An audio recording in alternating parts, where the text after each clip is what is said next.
Chef Udo and I welcome you to my new cooking show, Roots of Cooking. I'm here at New Leaf Market on the west side of Santa Cruz.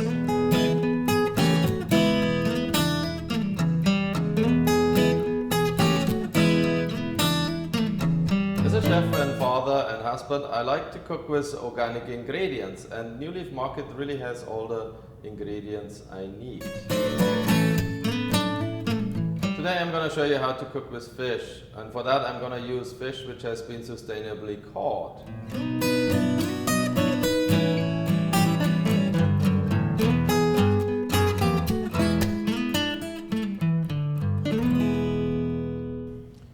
After a visit to the fish counter, I decided to buy some trout. Now I'm going to show you first, when you buy fresh fish, you should look for signs of freshness. And one of the signs of freshness is checking the eyes. The eyes should be completely clear. Also the flesh should be springy. It should spring back when you touch it. The scales should be firm and tight on the fish. Some fish have still the gills in there, and these ones, the gills have been removed. Many fishmongers do that in order to make the fish last a little bit longer. Remember, the gills are the filter system, and usually is where the bacteria grows quickest. And the last one of checking how fresh the fish is, just put it up to your nose and see, does it smells like the sea or the water it came from. Now I'm going to show you how to fillet the trout. Now put the fish on your cutting board, the head facing you, tail facing away from you. Then you have here the dorsal fin as well as a little tail fin, and when you connect those two, it creates kind of like an imaginary line. Just use that line in order to run along with your knife. When you do that, try to stay right above it, then you should be able to stay right above the bones. Look at that. Right above there. Next, you're going to take your knife and you're going to cut along the head. Just like that. Take your knife and keep slowly cutting right above the bones, and use the bones as a guide.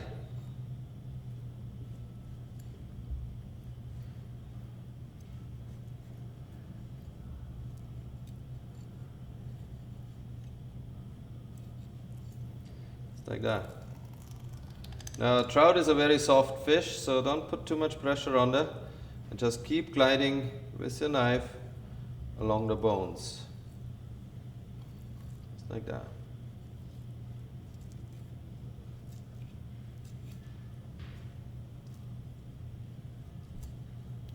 Twist the knife, cut towards the tail.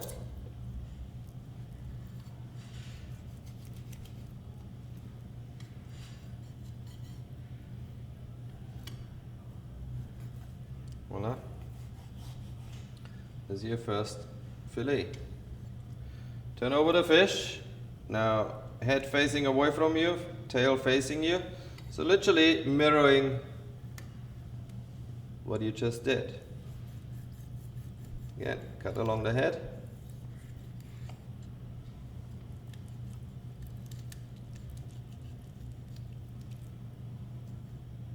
Same thing, just simply glide along the bones.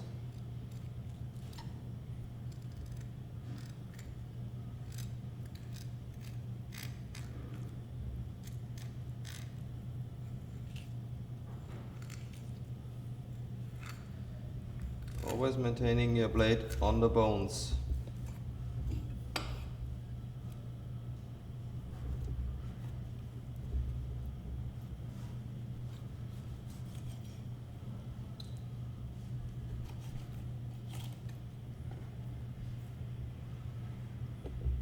Action. Then I'm going to proceed with my second fillet, and as you see, I have here some breastbones left on, simply because they are very, very fragile. And it's very easy to cut through them occasionally.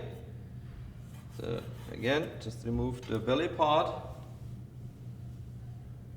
Check the top of the fillet. See here all this fatty tissue. Just slightly remove. In order to remove the pin bones, you can use tweezers, just like I do. You can also use needle nose pliers, especially for fish which have much tougher pin bones, such as bass or red snapper. See, it's pretty easy to remove.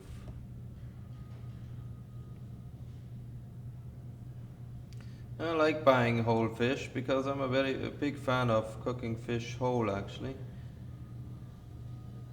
It tends to stay juicier when you put them in, roast them in the oven or put them on the grill.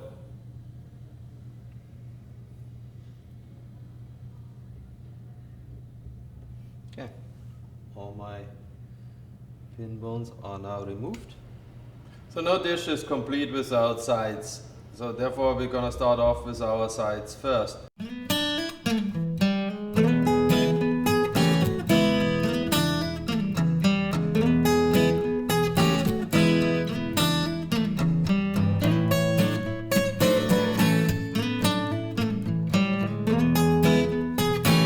For the trout I'm gonna cook some fingerling potatoes and I'm gonna steam those. If you steam them, it retains more of the nutrients, also gives a much better flavor because it doesn't really absorb so much of the water, or the nutrients don't leach into the water, which most likely gets disregarded anyway. So now I fill my pot, about an inch of water in there, just enough to reach the steamer but doesn't go above it. Add your potatoes to it. Add the lid on and let it steam. They steam about 25 to 30 minutes. Our other side is the vegetable for our trout, and in this case it's spaghetti squash, which is kind of an unusual vegetable. So I'm going to show you how to deal with a spaghetti squash. Cut it open lengthwise and be careful, it's a very hard vegetable. Just cut right through it. When you open it up, scrape out the seeds by using a spoon. And I'm going to cut the seeds because I'm going to take them out and I'm going to dry the seeds and then toast them and add them as a crunch factor to my spaghetti squash. The other hand, you could actually keep the seeds, just dry them and plant them in the spring in your garden.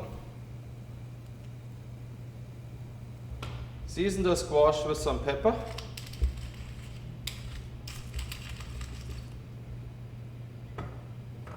Some salt. And don't be too shy with the salt. Remember, it has to penetrate into the vegetable.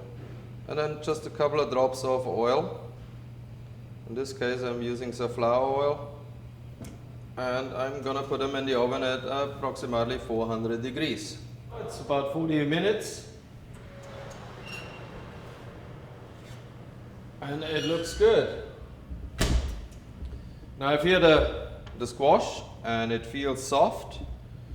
Next, what we need to do is take a fork and take the inside of the squash out. For that, I'm gonna use a fork and then gently scrape off the flesh. You see how it forms like spaghetti?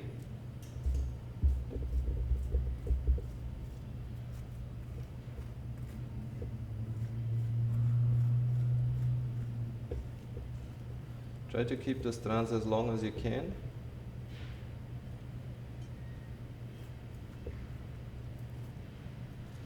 Alright, there we are.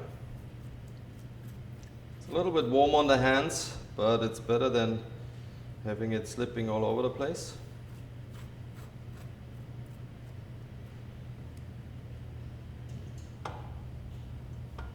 So So now I'm going to show you how to cook the fish.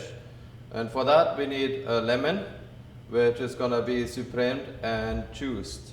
In order to supreme a lemon, just remove the top and the bottom. Stand it up, and you see the flesh in here as well as the skin. So just put the knife right underneath the skin and follow the contour of the lemon. Simply like that. Use that line for your next cut as a guide. Keep doing that until you cut all around. Then take the lemon and just cut between the white lines in here in a kind of V-shaped angle. And pull them out. And again, just like that. Perfect little veggies without any pith. Keep doing that until you have done all your lemon and all the fillets are being taken out,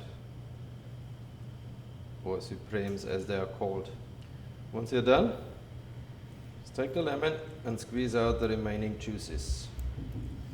Next, I need a little garlic. I'm going to take a garlic clove, place my knife on top, smash it down, and just quickly chop it up. Doesn't have to be too fine.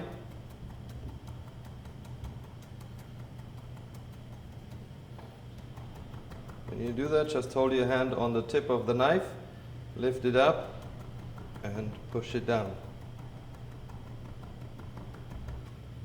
Like that.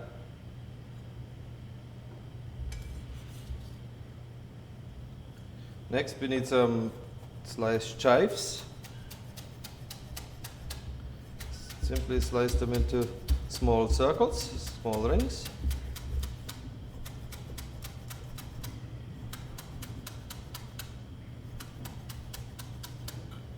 That should be enough. About a tablespoon. And also we need some parsley. Just pick off some of the leaves.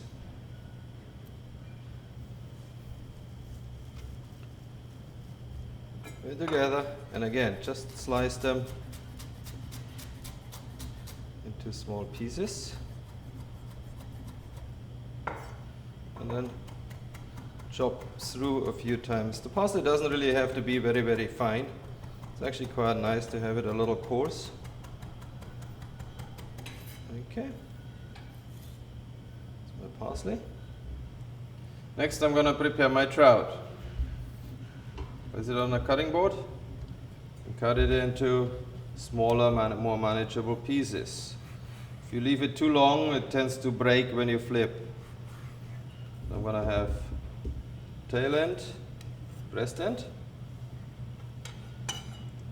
And I do that with my other fillet too. Cut the same angle as on top. And remove the tail. The tail tends to get really, really dry if you have that on there too. Okay, now this dish is called trout meunier, or the miller's wife's style. I'm going to put a little bit of pepper on there. And a little salt.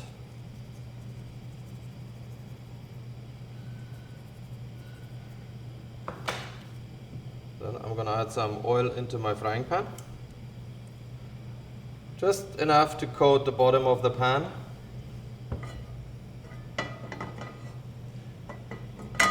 Let it get hot, but not too hot, so it shouldn't be smoking. And take your fish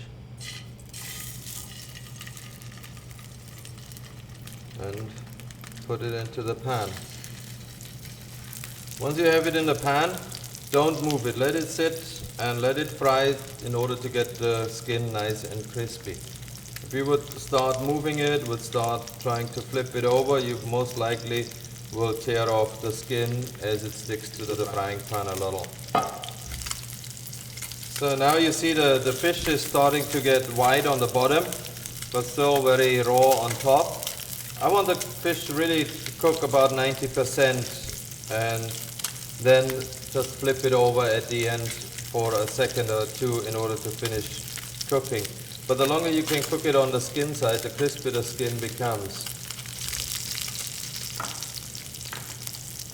So now my fish is almost cooked. Can you see that the top is still a little bit raw, but the majority of the fish is already done. And it's actually loose too. Now it's about time to flip the fish just for a second or two in order to finish the top.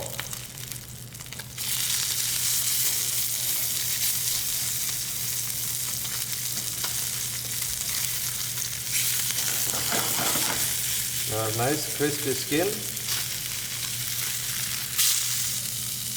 Remove the fish, just leave it on there a couple of seconds.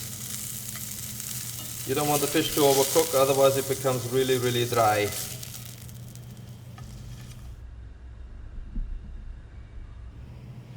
Now I have here some spaghetti squash seeds, which I have dried earlier on.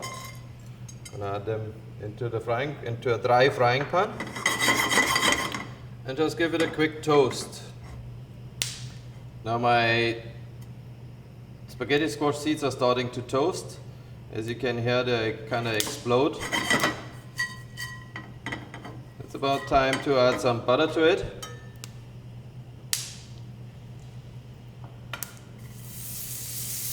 And add the spaghetti squash. Mix it up. Simply season it with a little bit more salt. And a little more pepper.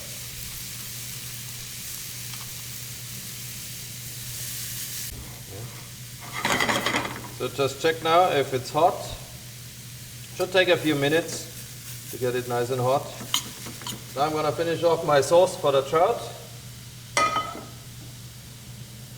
I'm going to add some butter in there.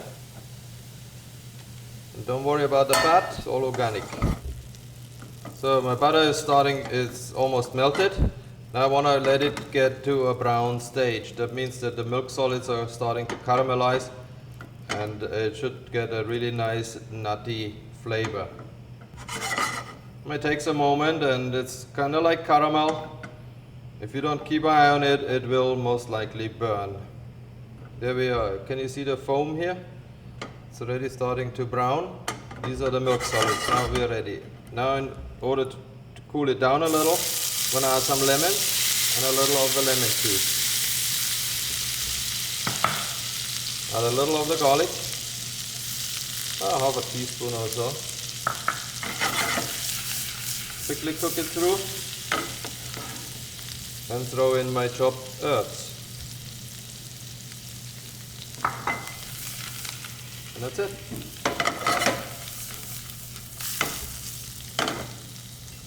Now I'm going to take my spaghetti squash.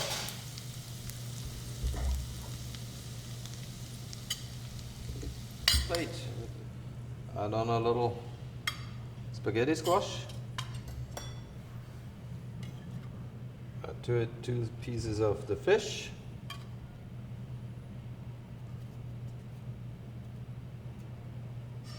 Butter sauce.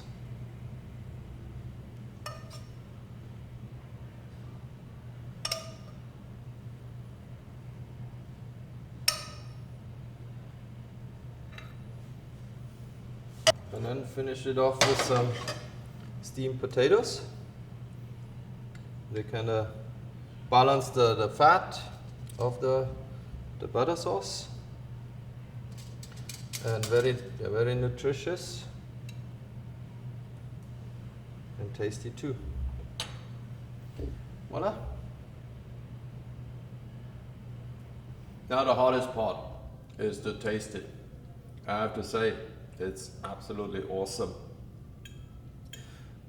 The spaghetti squash is nice and buttery. The trout is perfectly cooked. It's nice and juicy, but the skin is really crispy. Oh, hot. And the potatoes are nice, very flavorful, kind of earthy, and it's a total balance to the buttery flavor of the fish and the spaghetti squash. Whenever you cook from scratch, you need some basic ingredients, and today's basic ingredient is fish stock. Let me show you how to make fish stock. For the fish stock you will need some sliced onions, some sliced celery, some fennel, sliced, as well as the green part of the fennel, and some Start Anise, some shrimp shells, if you have them, and some white fish bones. These ones have been put in cold water to degorge, meaning that it draws out some of the impurities and blood, and some white wine. Okay. So I'm going to heat up about a tablespoon of oil, and I'm going to take my onions and my celery and add them to it.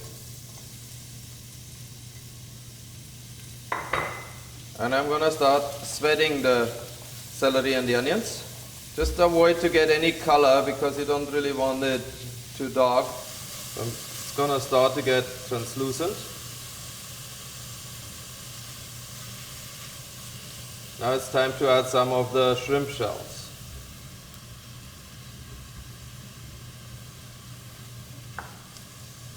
And I can add also my fennel, and the fennel greens and the Start Anise. You can spread it lightly.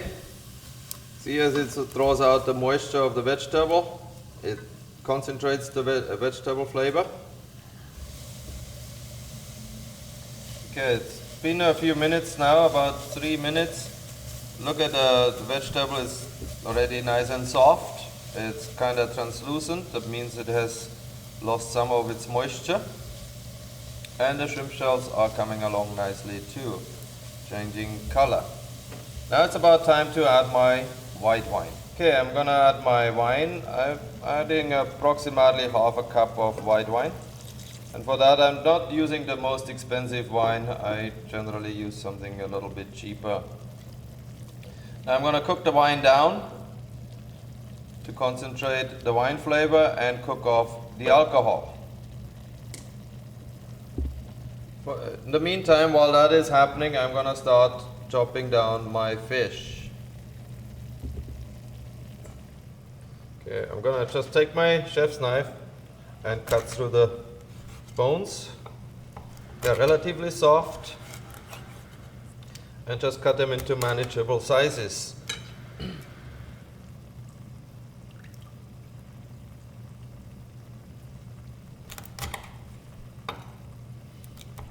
Like that.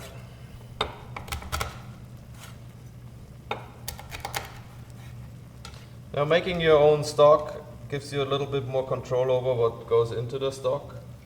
It also helps to utilizing some of the things we would otherwise throw away, and it makes an absolute amazing flavored base ingredient. So I'm going to take my bones and add them to the vegetable.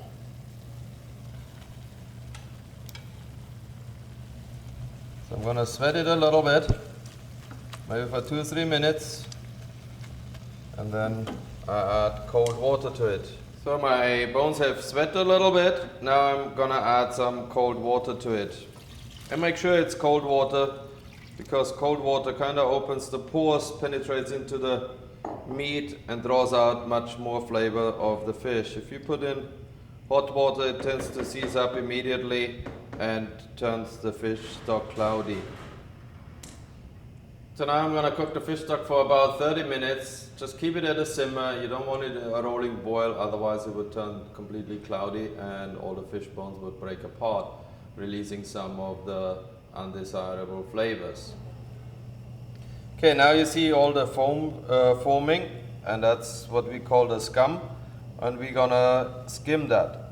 And how you do that is by using a little spoon and just glide over the top of the surface, taking off the majority of that foam.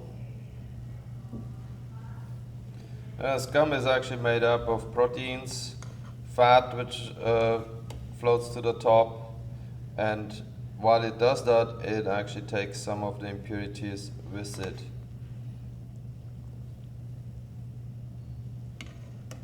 You Just gently skim over, don't stir the stock.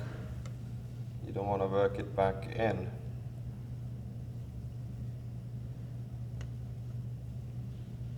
There we are. Okay. Okay, now my fish stock is ready. Now all I need to do is strain it through a fine mesh strainer. I could also use a cheesecloth.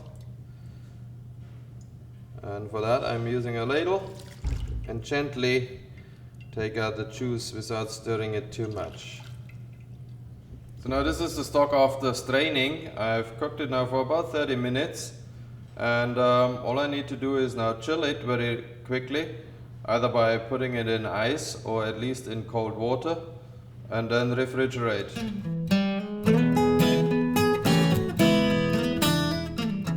Thank you for watching The Roots of Cooking. I hope I have inspired you to come down here to New Leaf and grab some ingredients and get cooking at home.